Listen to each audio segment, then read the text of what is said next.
The rain poured down in sheets that October evening as Richard Bennett stumbled out of the downtown community center, his expensive leather shoes splashing through puddles he didn't even see. His white dress shirt clung to his body, soaked through, and his navy blazer hung heavy on his shoulders. He had just finished posting another set of missing person flyers, the same ones he'd been posting for 367 days. 367 days since his little Sophie vanished from Riverside Park. His chest felt tight. Too tight. Each breath came shorter than the last. Richard pressed his hand against the red brick wall of the building, trying to steady himself. The world tilted. His vision blurred at the edges. Somewhere in his mind, a voice whispered that this might be a heart attack, but he couldn't bring himself to care. What did it matter? Sophie was gone. His baby girl was gone, and a year of searching, a year of hiring private investigators, a year of offering rewards that climbed from $10,000 to $500,000 had brought him nothing. Not a single real lead. Sir? Sir, are you okay? The voice seemed to come from far away. Richard felt his knees buckle. The wet pavement rushed up to meet him, but strong hands caught him before he hit the ground. Someone call 911, the voice commanded. It was a woman's voice, steady and sure. Sir, can you hear me? Stay with me. Richard forced his eyes open. A beautiful African-American woman knelt beside him, her hand on his shoulder. She wore a bright blue jacket over a white blouse, and her dark eyes were filled with concern. Her hair was pulled back in a neat bun, and despite the rain, she radiated a calmness that seemed impossible in this moment. My daughter? Richard gasped. I can't find my daughter. It's okay, the woman said softly. Just breathe. Help is coming. People gathered around them. Richard could hear their voices, concerned and curious, but everything felt distant. The rain continued to fall. His chest continued to ache. And somewhere in this cruel world, Sophie was alone, maybe scared, maybe calling for him. Is he having a heart attack? Someone asked. Looks like a panic attack, the woman in blue said. Sir, I need you to breathe with me. In through your nose, out through your mouth. Can you do that? Richard tried. The woman counted slowly, her voice cutting through the chaos in his mind. 1 breath. 2, 3. Slowly, painfully, the tightness in his chest began to ease. That's good, she encouraged. You're doing great. Keep breathing. The crowd around them had grown. Richard became aware of people holding umbrellas over them, trying to shield them from the rain. A little girl stood at the edge of the group, maybe 7 or 8 years old, with curious brown eyes and braided hair. She wore a bright red raincoat that was too big for her small frame. As the ambulance sirens wailed in the distance, the little girl suddenly pushed through the crowd. Before anyone could stop her, she walked right up to Richard and whispered, Sir, that girl lives in my house. Richard's heart stopped for a different reason. What? The girl on that paper, the little girl said, pointing to a soggy flyer that had fallen from Richard's pocket. Sophie's face stared up at them from the wet concrete. She lives in my house. Next door to my grandma. She's been there for a long time. The world seemed to freeze. The rain, the voices, the approaching sirens, everything became background noise. Richard stared at this child, this small girl in a red raincoat who had just spoken words he'd been desperate to hear for an entire year. What did you say? Richard whispered. Amara, baby, come here, an older woman called from the crowd, hurrying forward. She was maybe 60, with gray hair and kind eyes, wearing a green raincoat. I'm so sorry, sir. She doesn't know what she's saying. But Grandma, I do know, the little girl insisted. That's the girl who lives with Miss Helen. The lady with the white hair who lives next door to us. She calls her Anna, but that's the same girl. I know it is. Richard tried to stand, but his legs wouldn't support him. The woman in blue kept her hand on his shoulder, steadying him. Where? Richard demanded, his voice breaking. Where do you live? The ambulance pulled up, its lights painting the scene in red and blue. Paramedics jumped out, but Richard couldn't focus on them. All he could see was this little girl, this child who might have just given him the only real lead he'd had in a year. Oakmont Street, the grandmother said reluctantly. But mister, I think there's been a mistake. Miss Helen, she's an old woman who lives alone. There's no little girl there. There is, Grandma, Amara insisted. I've seen her in the window. Miss Helen says she's her granddaughter from far away. Sir, we need to check you out, one of the paramedics said, kneeling beside Richard. No, Richard said, finding strength he didn't know he had left. I need to go to Oakmont Street. Right now. Mr. Bennett, you need medical attention, the woman in blue said gently. She glanced at the paramedics, then back at him. Her eyes held something he recognized. the look of someone who understood that some needs went beyond the physical. But I understand what you're feeling. I'm Gabrielle Washington. I work as a social worker for the city. Let the paramedics check your vitals and then I'll drive you to Oakmont Street myself. I promise. Richard wanted to argue, wanted to run into the rain and search every house on Oakmont Street until he found his daughter. But something in Gabrielle's voice made him pause. She wasn't dismissing him. She wasn't telling him to calm down or that this was probably nothing. She was offering to help, truly help. You promise? Richard asked. I promise, Gabrielle said. But first let them make sure you're okay. If something happens to you, you can't help your daughter. Right? The logic cut through his desperation. Richard nodded and let the paramedics begin their examination. His blood pressure was high, his heart rate elevated, but there were no signs of a heart attack. As they worked, Gabrielle spoke quietly with Amara's grandmother, getting the exact address. The rain began to lighten. Richard sat on the back of the ambulance, wrapped in a blanket, watching Gabrielle coordinate everything with a calm efficiency that seemed almost surreal. She made phone calls, took notes, and kept glancing back at him as if to make sure he hadn't disappeared. Who is she? Richard heard one of the paramedics ask. Gabrielle Washington. She's one of the good ones. If anyone can help that man, she can. 20 minutes later, after Richard signed forms refusing hospital transport, Gabrielle helped him into her car. It was an older sedan, clean but well-worn. Amara and her grandmother followed in their own vehicle, the little girl's face pressed against the window, watching everything with wide eyes.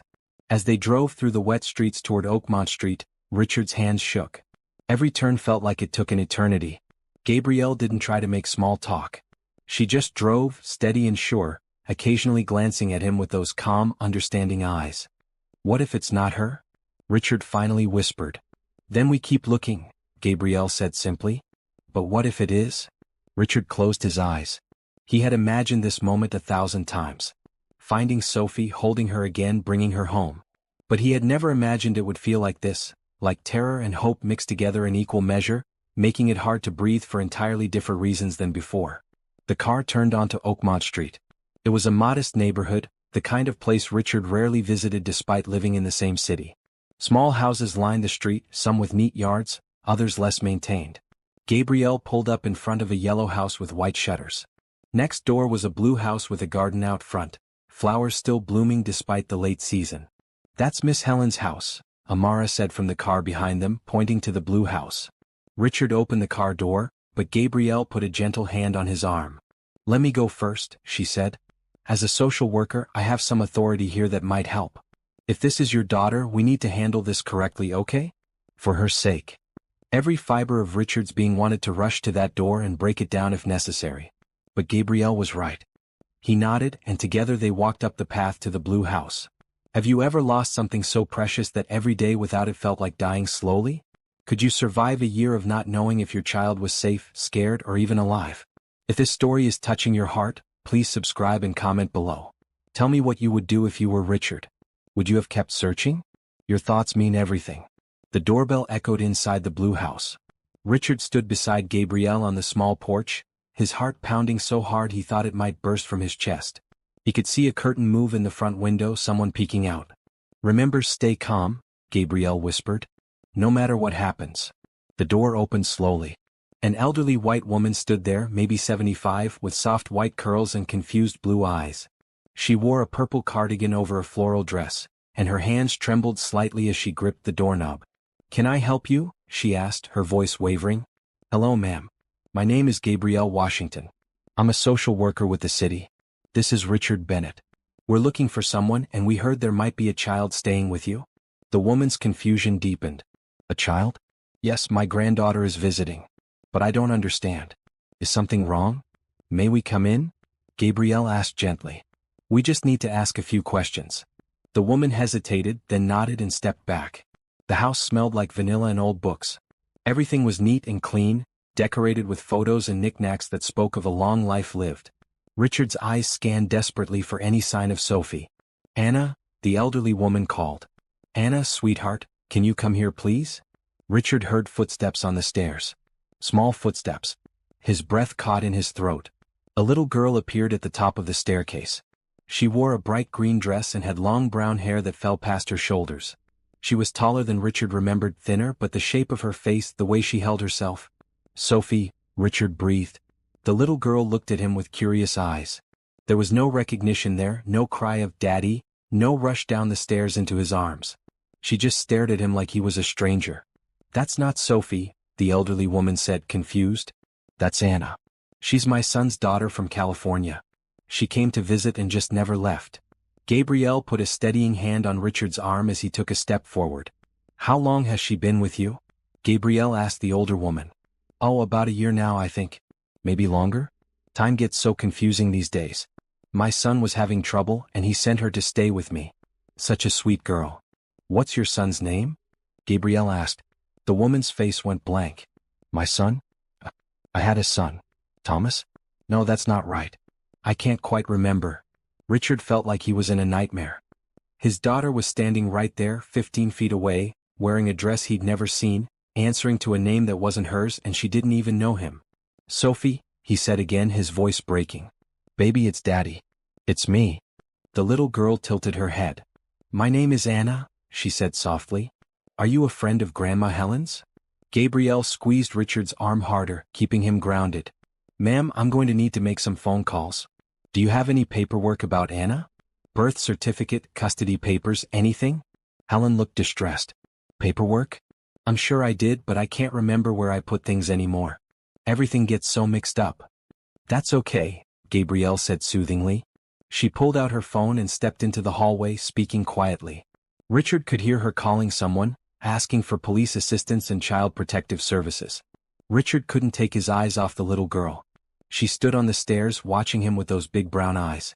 Sophie's eyes. He wanted to run to her, to grab her and never let go, but he forced himself to stay still. "Do you remember a park?" Richard asked gently. "A park with swings and a big slide?" The girl frowned, thinking hard. I don't know. I remember being cold and scared. And then Grandma Helen found me and brought me home. She gives me cocoa and reads me stories." "That's right, dear," Helen said, smiling at the child. "You were lost and I found you. God sent you to me because I was so lonely after my Harold passed." Richard felt tears running down his face. This woman had taken his daughter. Whether she meant to or not, whether she was confused or deliberately lying, she had taken Sophie and kept her for a year. A year of Sophie's life that Richard had missed. Birthdays, first days of school, bedtime stories, all gone. Gabrielle returned, her face serious. "The police are on their way. Ma'am, I'm going to need you to sit down. Mr. Bennett, I need you to step outside with me for a moment." "I'm not leaving her," Richard said. "Just for a moment," Gabrielle insisted. "Please." Reluctantly, Richard followed her onto the porch. The rain had stopped, leaving the street glistening and clean. Gabrielle turned to face him, her expression compassionate but firm. "I know this is hard," she said. "But we have to handle this the right way. That woman, Helen, she clearly has some kind of cognitive impairment. Dementia, probably. She may genuinely believe that child is her granddaughter." "That's my daughter," Richard said. "That's Sophie. I know it is." "I believe you," Gabrielle said. "But we need to prove it. DNA test, dental records, anything we can get. And we need to understand what happened. How did Sophie end up with Helen? Where has she been all this time? Why doesn't she remember you?" The questions hit Richard like physical blows. He leaned against the porch railing, trying to process everything. A year ago his life had been so different. He'd been married, successful, comfortable. And then one Sunday afternoon at the park changed everything. "I need to tell you what happened," Richard said quietly. "I need you to understand." "Okay," Gabrielle said. "Tell me." Richard took a deep breath and the memories flooded back. It had been a beautiful Sunday in September, warm and clear. Richard and his wife Patricia had taken Sophie to Riverside Park, their usual weekend routine. Sophie loved the swings. She would beg to go higher and higher, laughing with pure joy. Patricia had been distant that day. They'd been arguing more and more, though Richard couldn't even remember now what most of the fights were about. Money probably, though they had plenty. Or his work schedule. Or her desire to move to a different city. The details blurred together into a general sense of a marriage slowly falling apart. "I'm going to get coffee," Patricia had said. "Watch Sophie." "Of course," Richard had replied, pulling out his phone to check work emails. Just for a minute. That's what he told himself. Just 1 minute to respond to his assistant about Monday's meeting. But 1 minute turned into 5. When Richard looked up, Sophie wasn't on the swings anymore. He scanned the playground, assuming she'd moved to the slide or the jungle gym. But she wasn't there either. "Sophie?" he called. "Sophie, where are you?" Other parents looked up, their own children playing safely nearby. Richard walked around the playground, calling louder. "Sophie? Sophie, this isn't funny. Come out right now." But she didn't come. Richard started running, checking behind every tree, every bench.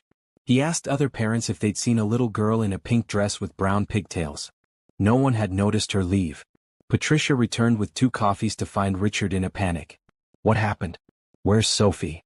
"I don't know," Richard said, his voice rising. "She was just here. She was right here." They searched together. Other parents joined in. Park security was called. Then the police. Within an hour, Riverside Park was swarming with officers, dogs, news cameras. Richard answered the same questions over and over. "When did you last see her? What was she wearing? Did anyone approach her? Did you see anything suspicious?" The detective in charge, a weary man named Garcia, had been kind but direct. "Mr. Bennett, I have to ask. Is there anyone who might want to take Sophie? An ex-girlfriend, a disgruntled employee, anyone with a grudge?" "No," Richard had said. "Everyone loves Sophie. She's just a little girl." But people didn't just vanish. The investigation turned inward. Were the parents involved? Was this a custody dispute? Richard and Patricia were questioned separately, their finances examined, their phones checked. The media painted them as negligent at best, suspicious at worst. "How could you take your eyes off her?" Patricia had screamed at Richard that first night. "How could you choose your work email over watching our daughter?" There was no answer to that. Richard had relived that moment a million times. If he hadn't checked his phone. If he'd been paying attention. If he'd just watched his little girl on the swings. The guilt ate at him like acid. Days turned into weeks. The police investigation found nothing. No witnesses, no suspicious vehicles, no ransom demands. Sophie had simply disappeared as if she'd never existed at all. The media eventually moved on to other tragedies. The search volunteers dwindled. Life went on for everyone except Richard and Patricia. Their marriage didn't survive. How could it? Every time they looked at each other, they saw their failure. Patricia left after 3 months, moved across the country to stay with her sister. "I can't be here anymore," she'd said. "Everywhere I look, I see her. I can't breathe." Richard understood. He felt the same way. But he couldn't leave. What if Sophie came back? What if she was looking for him? So he stayed. He hired private investigators, offered rewards, posted flyers. He went on news programs begging for information. He joined parent support groups for missing children, though he could barely speak in them. Other parents talked about closure and moving forward. Richard couldn't comprehend those concepts. His business suffered. Bennett Financial Solutions had been thriving before Sophie disappeared, but Richard couldn't focus anymore. He promoted his second-in-command to run day-to-day operations while he spent every waking hour searching. His friends tried to help at first. They organized search parties, shared Sophie's picture on social media, sat with him through the dark nights. But eventually, even they started to pull away. The grief was too much, too heavy. Richard didn't blame them. He was drowning, and people could only watch someone drown for so long before they had to save themselves. A year. 367 days of waking up and wondering if today would be the day he'd find her. 367 days of checking his phone constantly, hoping for a call from the police with news. 367 days of Sophie's room staying exactly as she'd left it, her stuffed animals arranged on her bed, her clothes hanging in the closet, waiting. And now here she was. In a house on Oakmont Street, calling herself Anna, living with a confused elderly woman who thought she was her granddaughter. "I should have watched her," Richard said to Gabrielle. "I should have protected her." "You're human," Gabrielle said simply. "Humans make mistakes. But you didn't stop looking. That matters." Police cars pulled up, lights flashing. Officers got out and Gabrielle went to speak with them. Richard watched through the window as Helen sat on her couch, looking scared and confused. Sophie, or Anna, sat beside her, holding the elderly woman's hand. One of the officers, a young woman in a bright blue uniform, approached Richard. "Mr. Bennett? I'm Officer Torres. We're going to need to take the child into protective custody until we can sort this out. Do you have proof that she's your daughter?" Richard pulled out his phone with shaking hands and scrolled through photos.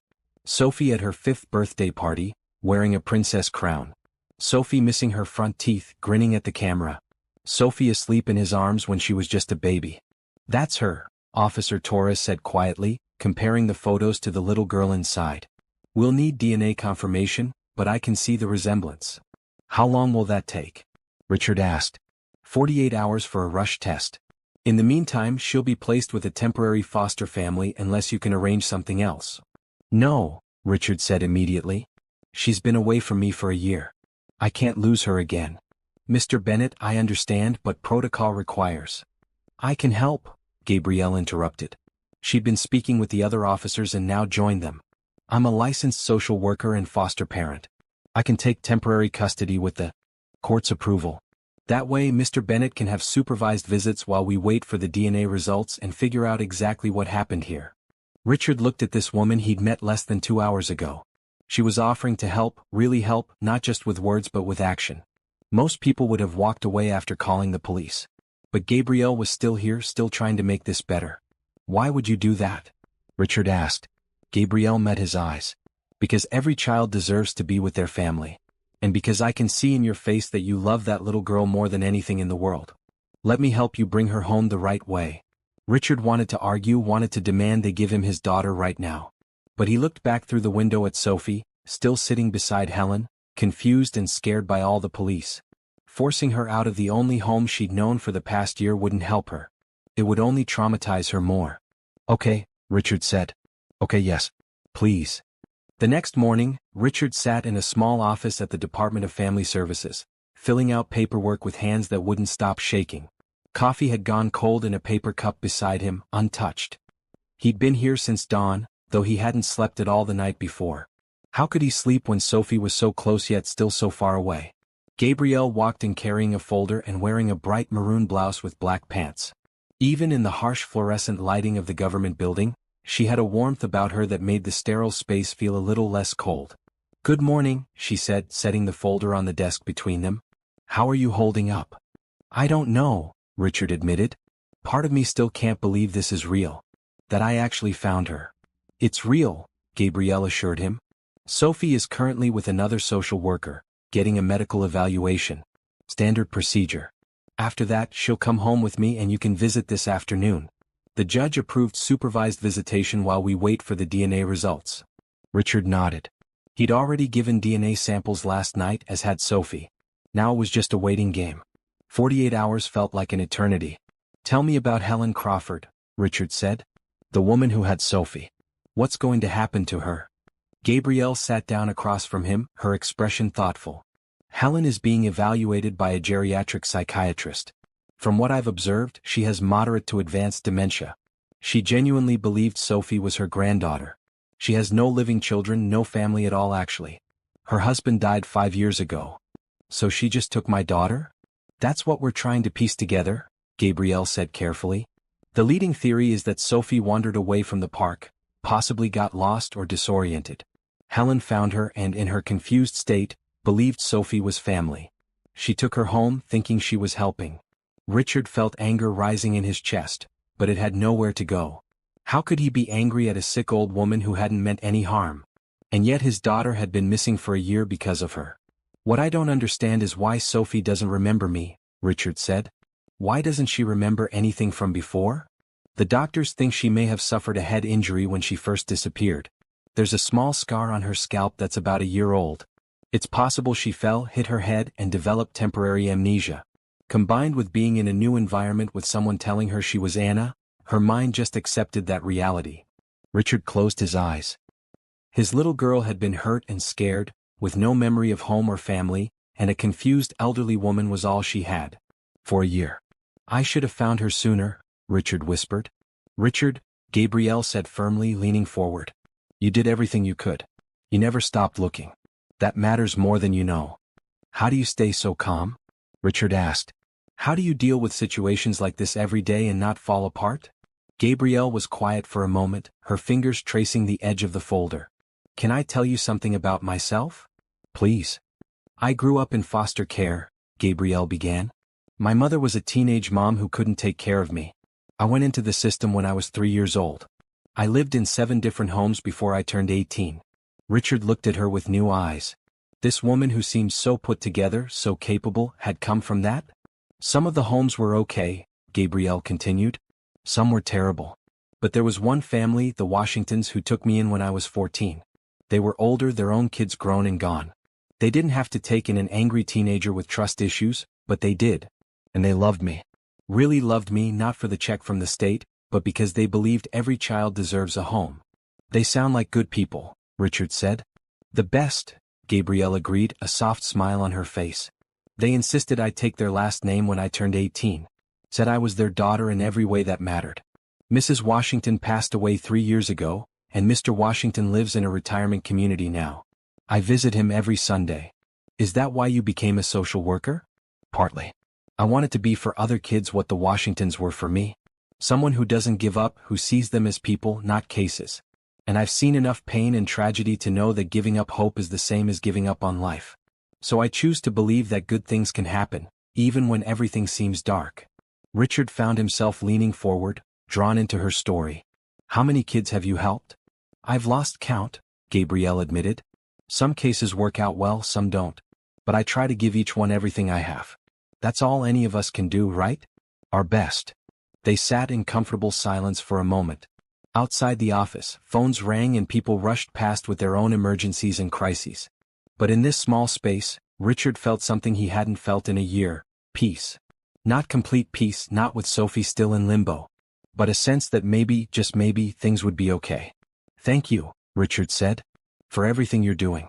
I know I'm just another case to you. Stop right there, Gabrielle interrupted. You're not just another case. Sophie is not just another child.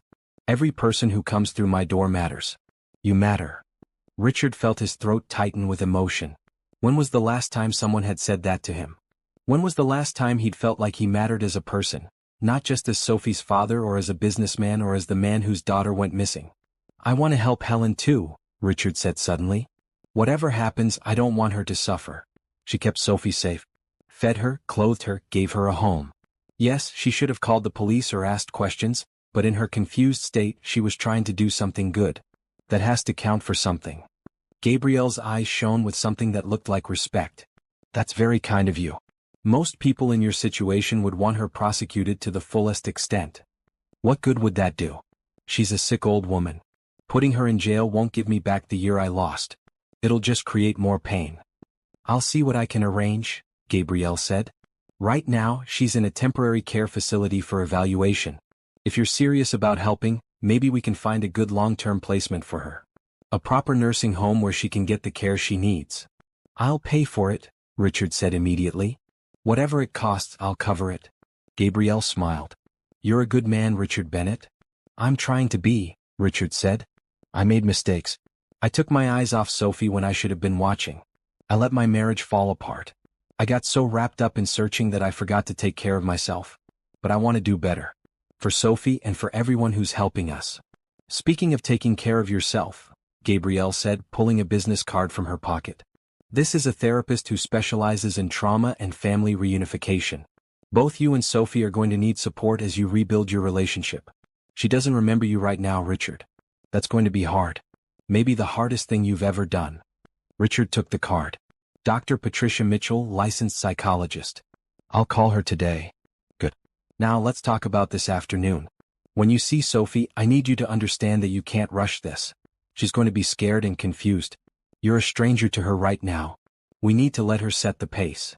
I know, Richard said, though every cell in his body wanted to argue. He wanted to hold his daughter, to tell her everything was going to be okay, to make up for a year of missed bedtimes and missed hugs and missed I love yous. Start slow, Gabrielle advised. Talk to her like you would any child you just met. Be patient. Let her come to you. What if she never remembers? Richard asked quietly. What if I have to start over with her, like meeting her for the first time? Gabrielle reached across the desk and took his hand. The gesture was simple but grounding. Then you start over. Love doesn't require memory, Richard. You'll find your way back to each other.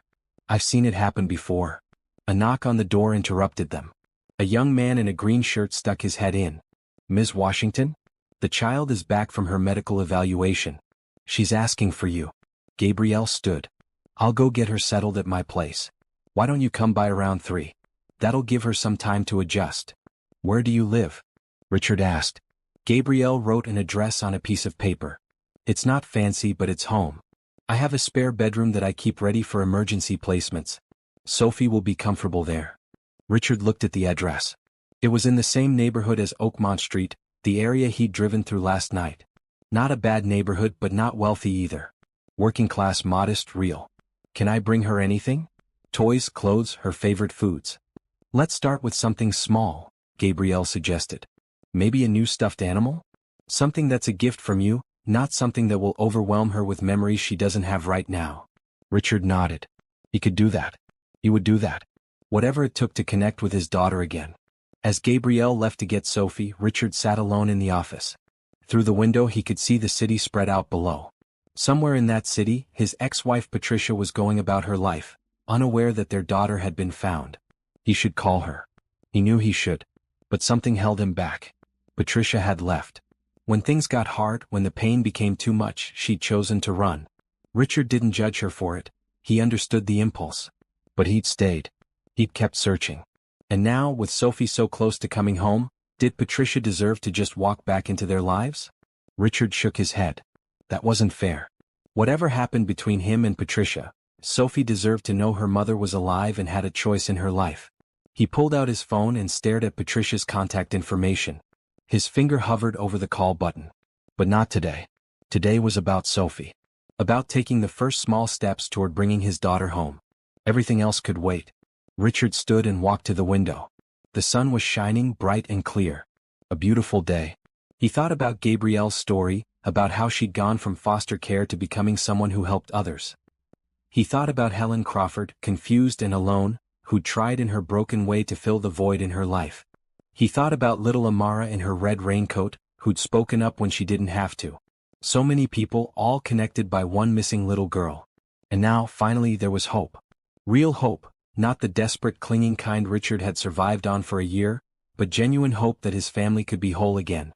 His phone buzzed. A text from Gabrielle. Sophie is eating lunch and asking questions. She's curious about you. That's a good sign. Richard smiled, really smiled for the first time in a year.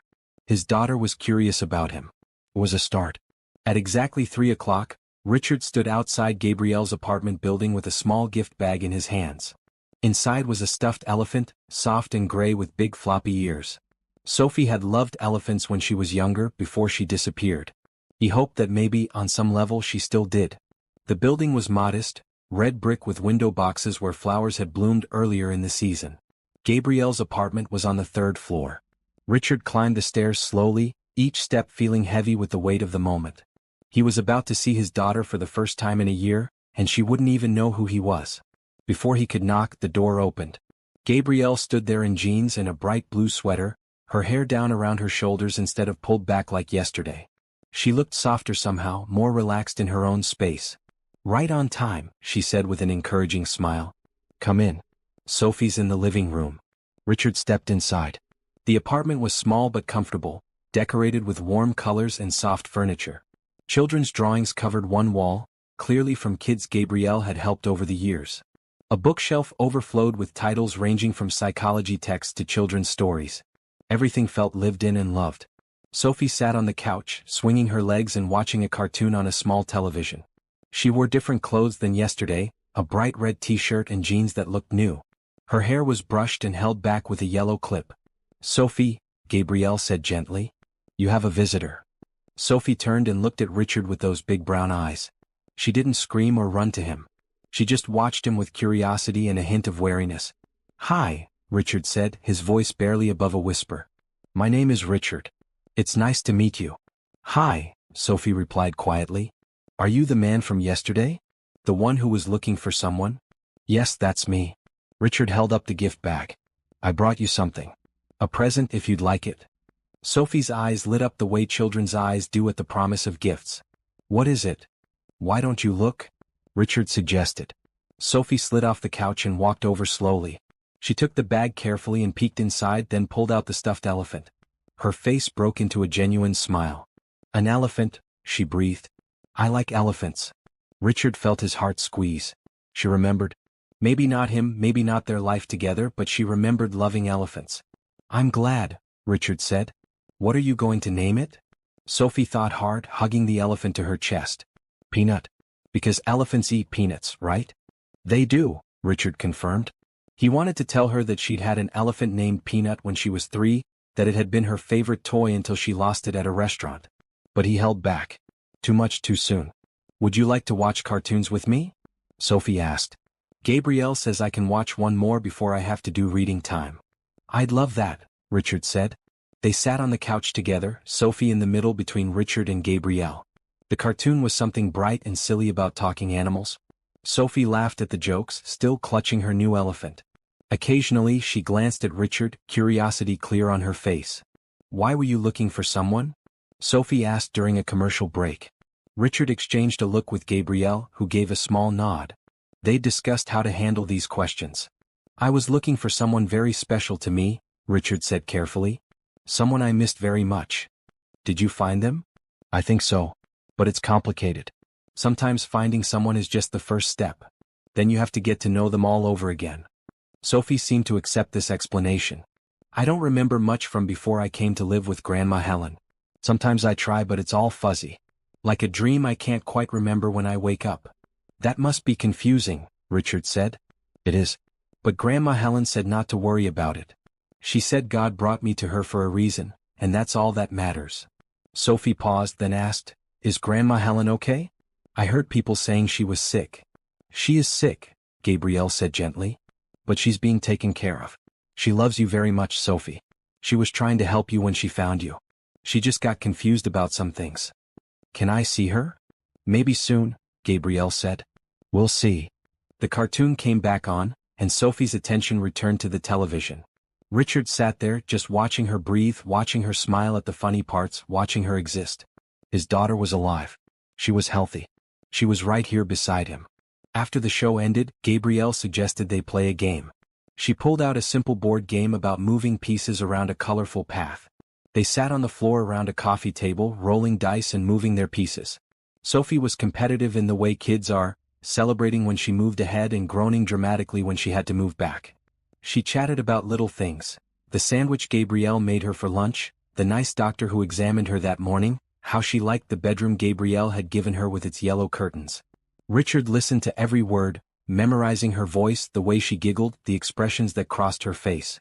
He was meeting his daughter all over again, and it hurt and healed at the same time. Your turn, Richard, Sophie said, handing him the dice. Richard rolled and moved his piece. So, Sophie, what do you like to do for fun? I like to draw, she said. And I like stories. Grandma Helen used to read to me every night. She has lots of books. What kind of stories do you like? Princess stories. And ones about animals.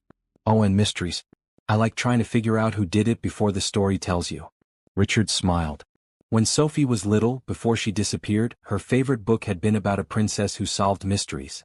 She'd made him read it over and over until he had it memorized. Maybe we could read a story together sometime, Richard suggested. If you'd like. Sophie considered this. Maybe. First, I need to know more about you. Gabrielle says you're someone important, but she won't tell me who exactly. It's a secret for now. Is that okay with you? The secret. I guess. I like secrets sometimes. They make things exciting. Like when Grandma Helen would hide treats around the house and make me find them. She called it a treasure hunt. Richard's heart ached. Helen Crawford, with her confused mind, had given Sophie a year of kindness and care. Whatever else happened, Richard couldn't forget that. They played the game until Sophie won, celebrating her victory with a little dance that made both Richard and Gabrielle laugh. Then Gabrielle announced it was time for reading. Can Richard stay for reading time? Sophie asked. If he wants to, Gabrielle said. I'd love to, Richard said. Sophie chose a book about a rabbit who went on adventures. The three of them sat on the couch, Sophie again in the middle, and Gabrielle read aloud. Richard listened not to the story but to the sound of Sophie's breathing beside him, the occasional laugh when something funny happened, the weight of her shoulder against his arm as she leaned into the story. This was real. This was happening. After a year of nightmares and desperate searching, his daughter was sitting beside him, safe and whole. When the story ended, Sophie yawned. I'm getting sleepy. That happens after exciting days, Gabrielle said. Why don't you go brush your teeth and get ready for quiet time? You can play in your room for a bit before dinner. Okay. Sophie slid off the couch, then turned to Richard. Will you come back tomorrow? If that's okay with you, I'd like to come back every day, Richard said. Every day might be too much, Sophie said seriously. But maybe every other day? I need time to get used to you. Gabrielle says it's important to take things slow. Every other day sounds perfect, Richard agreed, though it killed him. But this wasn't about what he wanted. It was about what Sophie needed. Okay. Bye, Richard. Thank you for Peanut. She hugged the elephant and headed toward her room. Once she was gone, Richard let out a breath he didn't know he'd been holding. Gabrielle touched his shoulder gently. You did great, she said. Really great. I know that wasn't easy. She's amazing, Richard said, his voice thick with emotion. She's so much older than I remember. More mature, more thoughtful. Kids grow fast. And Sophie's been through a lot. That changes a person, even a little person. Richard nodded. When will the DNA results come back? Tomorrow afternoon. But Richard, I already know the truth. That's your daughter. Anyone with eyes can see it. The DNA test is just a formality at this point. And then what? What happens after it's confirmed? Then we start working on reunification. Slowly. With therapy for both of you. Sophie's going to need time to adjust to the truth about who you are and what happened to her. You're going to need support in navigating that. It's not going to be easy. I don't care if it's easy, Richard said. I just care that she's here. That she's safe. That I have a chance to be her father again. You will be, Gabrielle assured him. One day at a time. Richard stood to leave, then turned back to Gabrielle. Can I ask you something? Of course. Why are you doing all this? You could have just called CPS and walked away. But you've opened your home, given up your time, helped me every step of the way. Why? Gabrielle was quiet for a moment, then said, because when I was 14 and angry at the world, someone chose to help me even though they didn't have to. The Washingtons changed my life by caring when they could have just moved on. And I promised myself that if I ever had the chance to do the same for someone else, I would. Every time without hesitation. You're extraordinary, Richard said. Gabrielle laughed softly. I'm just doing my job. But I'm also doing what's right. There's a difference between the two, and I try to make sure they align. Richard left the apartment feeling lighter than he had in a year. The stairs seemed easier going down. The evening air felt fresher. Hope, real genuine hope, bloomed in his chest. He sat in his car for a long time before starting the engine, just processing everything. Sophie was alive. She didn't remember him yet, but she was open to getting to know him. She liked the elephant. She laughed at cartoons and played board games and asked smart questions. His phone rang. Patricia's name flashed on the screen. Richard stared at it, then made a decision. He answered. Richard. Patricia's voice sounded thin, uncertain. I've been trying to reach you all day. Is everything okay? Patricia, Richard said. I need to tell you something. You might want to sit down.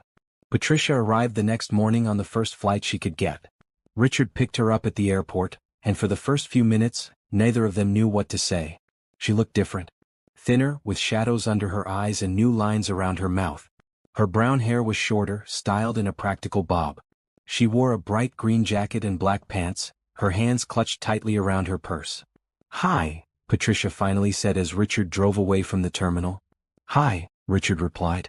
I still can't believe it. I couldn't sleep at all on the flight. I kept thinking I'd wake up and this would all be a dream. That you'd call and say it was a mistake. It's real, Richard assured her. The DNA results came back this morning. Confirmed match. It's Sophie. Patricia pressed her hand to her mouth, tears streaming down her face. Where has she been? What happened to her? Richard explained everything as he drove. Helen Crawford, the dementia, the years Sophie spent being called Anna, the head injury that likely caused her amnesia. Patricia listened, crying quietly, occasionally asking questions. So she doesn't remember us at all? Patricia asked. No. She's starting from scratch. But she's healthy, Patricia. She's been well cared for. Helen may have been confused, but she loved Sophie. Kept her safe, fed her, read to her. I want to see her. I know. But we have to be careful. Gabrielle, the social worker handling the case, thinks we should introduce you slowly. Sophie's already dealing with a lot. Adding another stranger claiming to be her parent might be overwhelming. Patricia nodded, wiping her eyes. Okay. Whatever's best for her. But Richard, I need to see my baby. Even if she doesn't know me, I need to see her. You will. This afternoon. Gabrielle's arranged it. They drove to Gabrielle's apartment.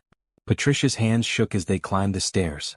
Richard reached out and took her hand, and for a moment, they were just two parents united in their love for their child, the distance and pain of the past year forgotten. Gabrielle met them at the door. She assessed Patricia quickly, her professional eye taking in the anxious energy and tear-stained face. "Mrs. Bennett," Gabrielle said warmly. "I'm Gabrielle Washington. Please come in." "Is she here?" Patricia asked. "Is Sophie here?" "She's in her room drawing. I told her you were coming, that you're a friend of Richard's. We thought it might be easier if she meets you gradually, without the pressure of knowing you're her mother right away." Patricia looked like she might argue, but then she nodded. "Whatever you think is best." Sophie emerged from her room, wearing bright blue overalls and a yellow shirt. She had paint on her fingers and a curious expression. "Hi, Sophie," Richard said. "This is my friend Patricia. She wanted to meet you." "Hi," Sophie said politely. She looked Patricia up and down with a child's frank assessment. "You look sad. Have you been crying?" Patricia let out a sound between a laugh and a sob. "Yes, honey. But they're happy tears. I'm very glad to meet you." "Why are you glad?" Sophie asked. "You don't even know me." "Sometimes you can be glad to meet someone even before you know them," Patricia said carefully. "It's like when you read a new book and you're excited to see what happens." Sophie considered this. "I guess that makes sense. Do you like to read?" "I love to read." "What are you reading right now?" "Gabrielle got me a book about a girl who finds a magical garden. It's really good. Do you want to see my drawings?" "I'd love to," Patricia said. Sophie led them to her room. The walls were covered in crayon drawings: houses, flowers, stick figures, and one particularly detailed elephant that was clearly meant to be Peanut. Patricia looked at each one, commenting on the colors and asking questions. Sophie warmed to her quickly, pleased to have an appreciative audience. "You're really good at art," Patricia said. "Do you draw a lot?" "Every day. Grandma Helen used to give me paper and crayons and tell me to draw whatever made me happy. She said art was good for the soul." "Grandma Helen sounds wise," Patricia said, her voice tight. "She is. But Gabrielle says she's sick and needs help remembering things. I hope she gets better soon."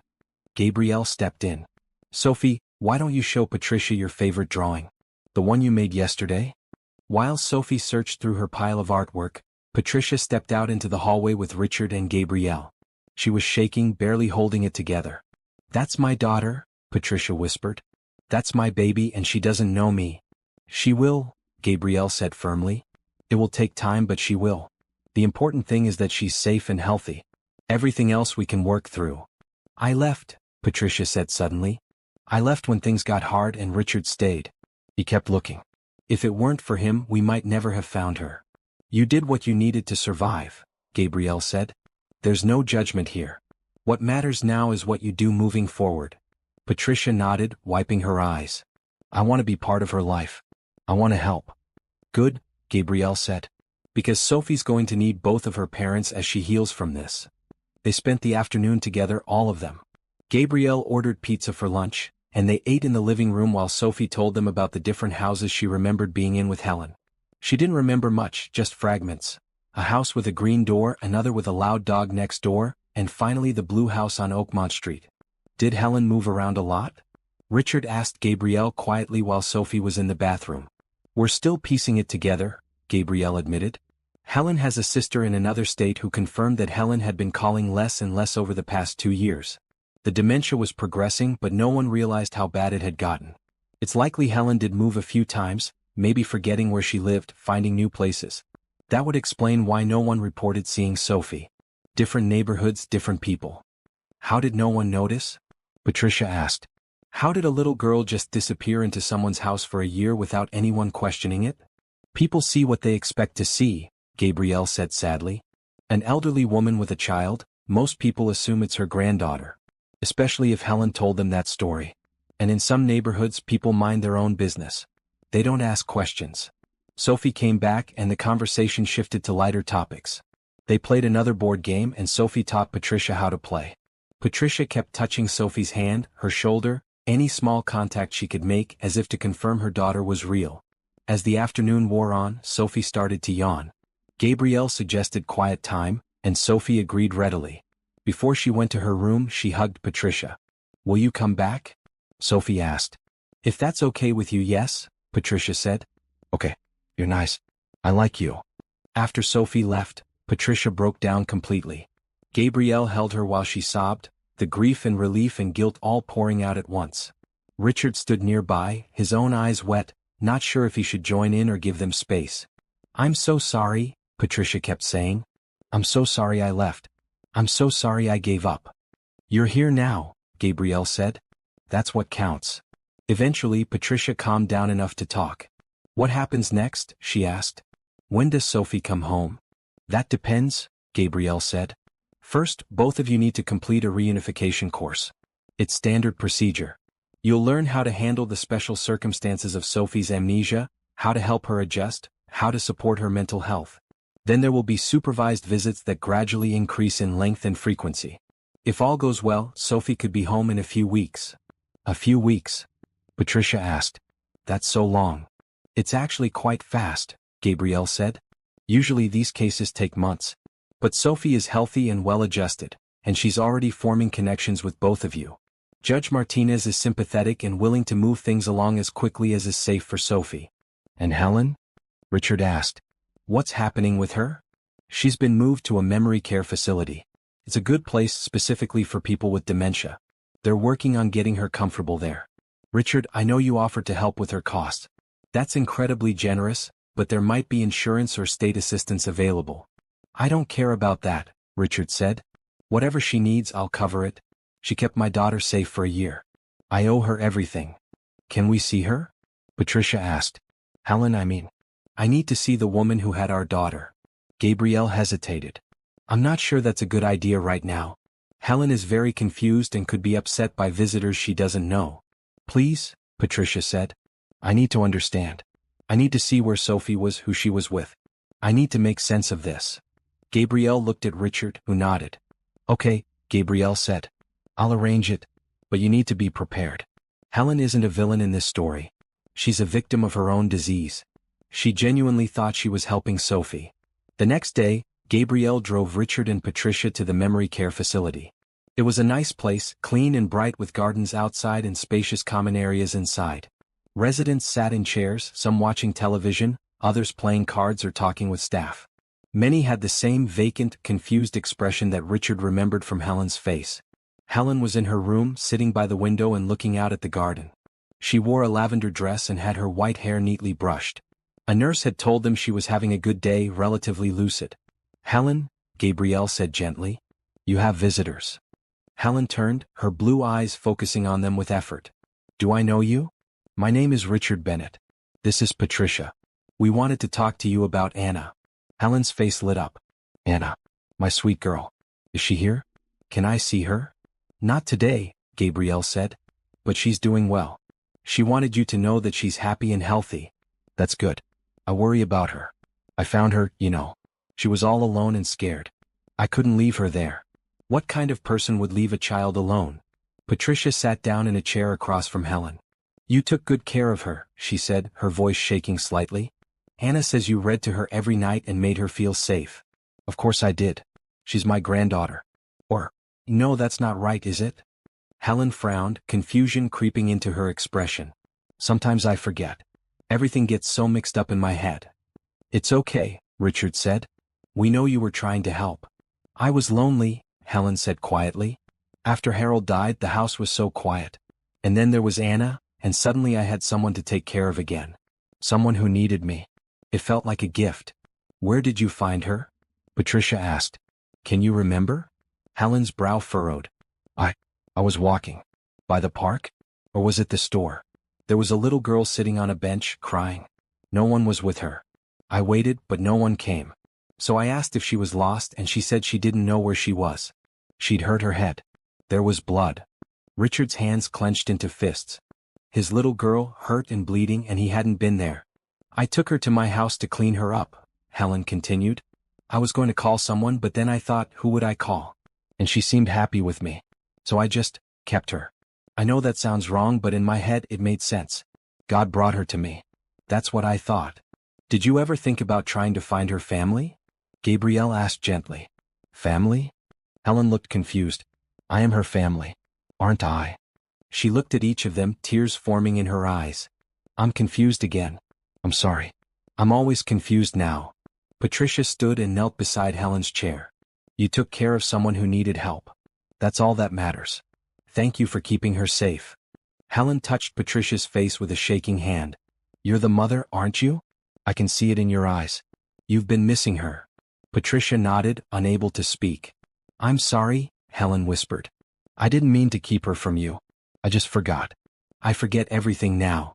I know, Patricia said. It's okay. They stayed a little longer talking about simple things. Helen told them about the garden she used to keep, about her late husband, about the daughter she'd lost to cancer 20 years ago. The memories were jumbled and confused, but the emotions were real. As they left, Helen called out, "Will you tell Anna I love her? Will you tell her Grandma Helen misses her?" "We will," Richard promised. In the car, no one spoke for a long time. Finally, Patricia said, "She really loved Sophie. In her confused way, she loved her." "Yes," Gabrielle agreed. "This isn't a story with a clear villain. It's just sad all around." Helen lost her capacity to make good decisions. Sophie lost a year of her real life. You both lost your daughter for a year. There's enough pain to go around without assigning blame. "I'm still going to pay for her care," Richard said. "She deserves comfort and dignity in whatever time she has left." "That's very kind," Gabrielle said. Patricia reached over and took Richard's hand. It was the first real physical connection they'd had since she left. "You're a good man," she said. "I forgot that.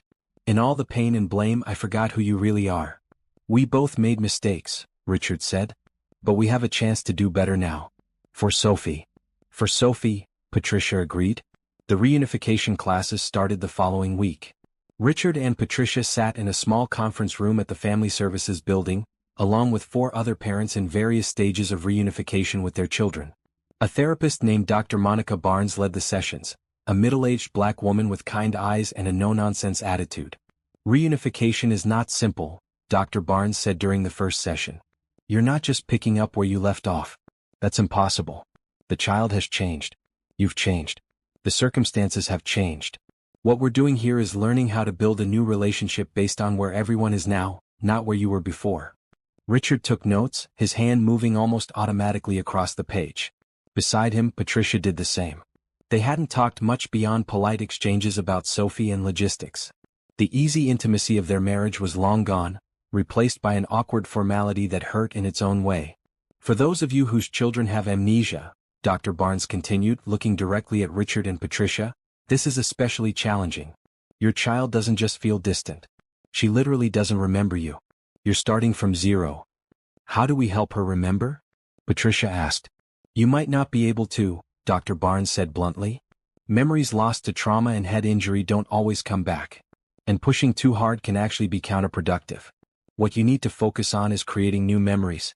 Good ones. Memories that will build trust and connection." Over the next 2 weeks, Richard and Patricia learned about trauma-informed parenting, about setting boundaries while still being emotionally available, about reading nonverbal cues and respecting a child's need for space. They practiced scenarios, role-played difficult conversations, and shared their fears in group discussions. Richard found himself opening up in ways he never had before. He talked about the guilt of looking at his phone that day at the park. He talked about the year of fruitless searching and how it had almost destroyed him. He talked about his fear that even when Sophie came home, he wouldn't know how to be her father anymore. Patricia shared her own guilt about leaving. "I thought I was weak for running away," she said during one session. "But I realize now I was just surviving the only way I knew how. It doesn't make it right, but it makes it human." "Survival is not weakness," Dr. Barnes said. "But now you have to move beyond survival into healing. For yourself and for Sophie." During this time, Richard and Patricia continued their supervised visits with Sophie at Gabrielle's apartment. Sophie grew more comfortable with them, more open. She showed them her drawings, told them stories about the dreams she had at night, asked them questions about the world. "Do you have a job?" Sophie asked Richard one afternoon. "I do. I work with money, helping people make good decisions about saving and investing." "That sounds boring," Sophie said honestly. Richard laughed. "It can be. But it also lets me help people, which I like." "What do you want to be when you grow up?" "An artist. Or maybe a detective. Or maybe an artist-detective who solves mysteries by drawing clues." "That sounds like an excellent career," Richard said seriously. "I'd hire you right now if you were old enough." Sophie giggled. "I'm only 6. Well, I think I'm 6. Gabrielle says I'm about to turn 7, but I don't remember my last birthday. Would you like to have a birthday party?" Patricia asked. "A real one with cake and decorations?" Sophie's eyes widened. "Really? I've never had a party before. At least, I don't think I have. Then we should definitely have one, Patricia said, looking at Richard. He nodded enthusiastically. They spent the next visit planning Sophie's birthday party with her. She wanted chocolate cake with strawberries. She wanted balloons in every color. She wanted to invite Gabrielle and Amara, the little girl who'd first spotted her, and even Helen if she was well enough. I want everyone who helped me to be there, Sophie explained. Because even though I don't remember much, I know people have been taking care of me. That matters. Richard felt his chest tighten with love and pride. His daughter, even with her lost memories, had a good heart. She understood gratitude and kindness in a way that some adults never learned. As Sophie's 7th birthday approached, the DNA results had been in for 2 weeks. There was no doubt, Sophie Bennett was coming home. Judge Martinez had reviewed the case, attended one of the therapy sessions and spoken with Sophie privately. She'd ruled that reunification could proceed rapidly, given the unique circumstances and the clear bond forming between Sophie and her parents. Sophie will transition to weekend visits with you both next week, Gabrielle explained during a meeting at her office. Then after 2 weekends she'll move in full-time. I'll continue to do check-ins for the first month, and you'll all continue with family therapy. Both of us? Patricia asked, glancing at Richard. You mean she'll be going back and forth between 2 houses? Gabrielle looked between them. That's something you two need to decide. What's your custody arrangement? Richard and Patricia hadn't discussed this. They'd been so focused on getting Sophie back that they hadn't thought about what came after. We're divorced, Patricia said. Technically. The papers were finalized 4 months ago. But we never discussed custody because we didn't think. Richard trailed off. You didn't think you'd find her, Gabrielle finished. I understand. Well, you need to figure this out. Sophie needs stability. Moving between 2 homes every week is not ideal for a child dealing with trauma and memory loss. Ideally, she should have one primary home with regular visits to the other parent. Richard and Patricia looked at each other, years of shared history and recent pain passing between them in that look. Can we think about it? Richard asked. Of course. But decide soon. Sophie will be coming home in less than 2 weeks. That evening, Richard and Patricia went to dinner together for the first time in over a year. They sat in a quiet restaurant, picking at their food and dancing around the subject until finally, Patricia said, We need to talk about this. I know. I left, Patricia said. I ran away when things got hard. You stayed. You kept searching. You found her. By every measure, you're the better parent. That's not true, Richard protested. You were in pain. We both were. You dealt with it differently than I did, but that doesn't make you a bad mother. Then what do? Split custody? Force Sophie to go back and forth between us when she's already confused about everything? Richard set down his fork. I've been thinking about this. Sophie needs stability. She needs routine. She needs to feel safe in one place. Okay. But she also needs both of her parents. What if? Richard hesitated, then pushed forward. What if we got a bigger house? One with space for all of us. Not as a couple, he added quickly. We're done. I know that. But as co-parents. Separate rooms, separate lives, but under one roof for Sophie's sake. Patricia stared at him. Are you serious? I'm serious. I've got the money. We could get a house with 2 master suites, one for each of us. Shared common areas for Sophie. We'd both be there for bedtimes, breakfast, homework. She wouldn't have to choose between us or feel torn apart. That's crazy, Patricia said. But she didn't sound dismissive. She sounded thoughtful. Is it? Or is it exactly what Sophie needs right now? We can reassess in a year or 2. If it's not working, we'll figure something else out. But in the beginning, when she's most vulnerable and confused, we'd both be there. Patricia was quiet for a long time. I don't know if I can do that. Live in the same house as you but not be with you. It might hurt too much. I know, Richard said. But Sophie is more important than our hurt feelings. Isn't she worth trying? Yes, Patricia said immediately. She's worth everything. So, Patricia took a deep breath. Okay, let's try it. For Sophie. They shook hands across the table, a formal agreement for an unconventional arrangement. Richard felt a weight lift from his shoulders. They could do this. They could put aside their own pain and work together for their daughter. The next day, Richard started house hunting. He found a beautiful place in a good neighborhood, a large house with a yard and space for everyone. 2 master bedrooms on opposite ends of the 2nd floor. A bright pink room in between that would be perfect for Sophie. He showed Patricia pictures and she agreed it was perfect. How are you paying for this? Patricia asked. I have savings, Richard said. And the business has been doing well even with me distracted. My partner stepped up. He paused. Patricia, I want you to know that you'll have your own space, your own privacy. We'll work out a schedule for shared spaces. This isn't about controlling you or forcing togetherness. It's just about making sure Sophie has both of us. I know, Patricia said. And Richard? Thank you. For not giving up on her. For not giving up on us as a family, even if the family looks different now. Sophie's 7th birthday arrived on a Saturday. They celebrated at Gabrielle's apartment with all the people who'd been part of Sophie's journey back home. Amara came with her grandmother, Gloria. Helen came with a nurse from her facility, having a surprisingly clear day. Gabrielle had invited some colleagues from family services who'd worked on the case. Sophie wore a bright red dress that Patricia had bought for her. She bounced around the apartment, excited and happy, her face glowing with joy. When they brought out the chocolate cake with 7 candles, everyone sang happy birthday, and Sophie closed her eyes to make a wish. What did you wish for? Amara asked afterward. I can't tell you or it won't come true, Sophie said wisely. But she looked at Richard and Patricia with a smile that suggested her wish had something to do with them. They played games and ate cake and laughed together. Helen sat in a comfortable chair, watching everything with a peaceful expression.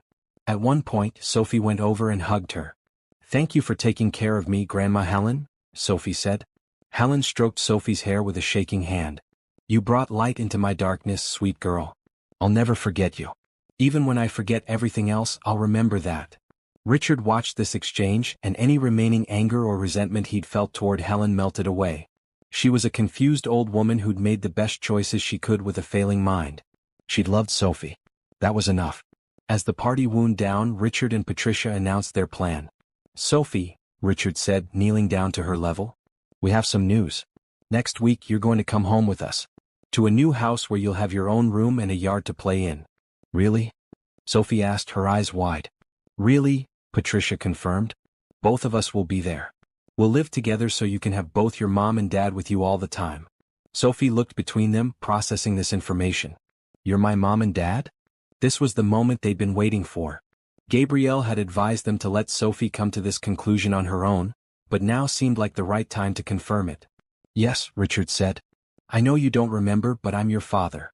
Patricia is your mother. You're our daughter and we love you very much. Sophie was quiet for a long moment. Everyone in the room had gone still, waiting to see how she'd react. Finally she said, I don't remember you, but I think I'm starting to love you anyway. Is that okay?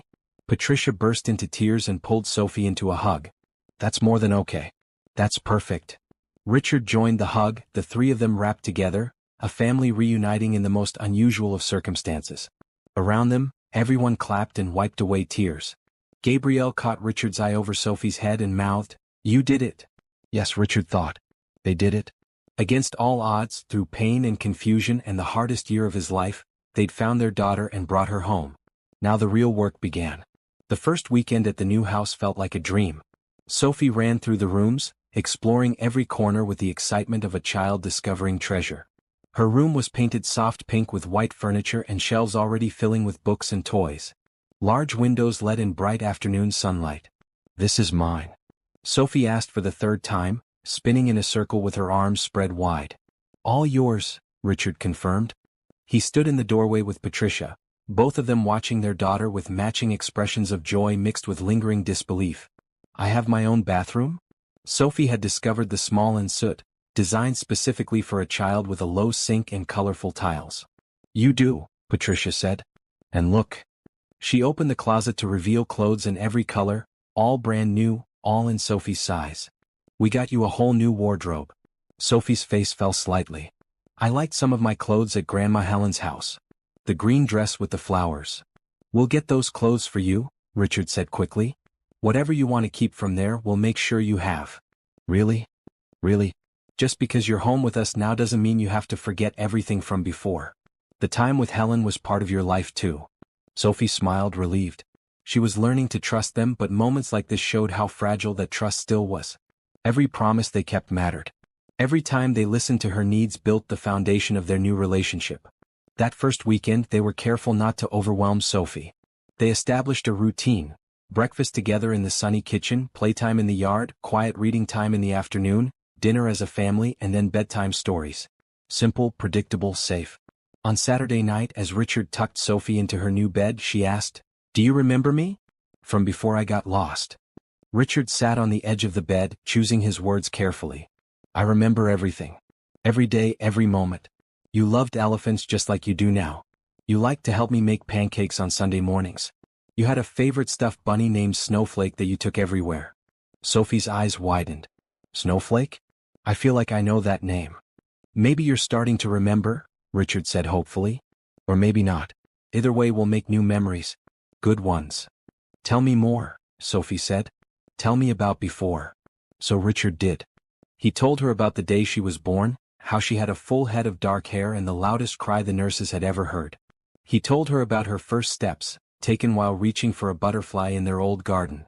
He told her about her 4th birthday party with a princess theme and how she'd insisted everyone wear crowns, even the mailman who happened to deliver a package during the celebration.